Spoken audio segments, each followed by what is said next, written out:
তরুণ সংঘের পক্ষ থেকে আজ ৭৮তম স্বাধীনতা দিবস আমরা সারা উদযাপন করতে পেরেছি। তো সবাইকে আহ্বান জানাচ্ছি। আর আজকের দিনটা আমরা এই স্মরণে আমাদের শহীদ ভাইদের, যারা আমাদের দেশের স্বাধীনতার উদ্দেশ্যে যারা লড়াই করেছে এবং শহীদ হয়েছে, সেই সব তাদের জন্য, এই শহীদদের জন্য আজকের এই দিনটা আমরা স্মরণ করছি। তো আজকে ৭৮তম স্বাধীনতা দিবসে আমরা এলাম উত্তোলন করব। তরুণ সংঘের পক্ষ থেকে আমরা সমস্ত গ্রামবাসীকে আহ্বান জানাচ্ছি এবং সবাই অত্যন্ত শ্রদ্ধার সাথে আমাদের যে শহীদ ভাইদের আর যারা এখনও বর্ডারে ডিউটি করছে, তারা দেশের জন্য আমাদেরকে সুরক্ষা দিচ্ছে, আমাদের জন্য তারা বর্ডারে শহীদ হয়ে যাচ্ছে, সেই সব শহীদ ভাইদের জন্য খুব শ্রদ্ধার সাথে আমরা 1 মিনিট নীরবতা পালন করব। তারপরে আমরা পতাকা উত্তোলন করব। তারপরে সবাই ফুল দিয়ে তাদেরকে শ্রদ্ধা জানাবো।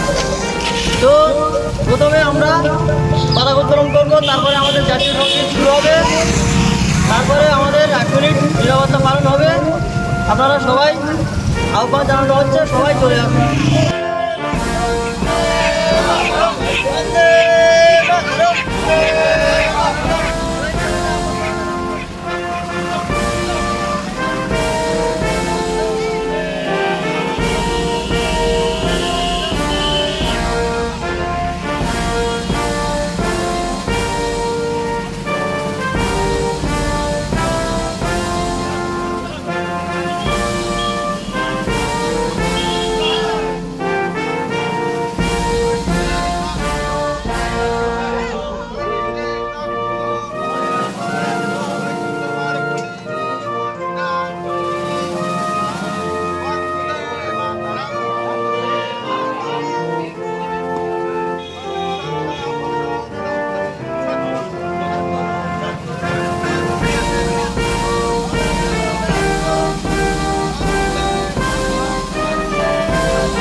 Yeah.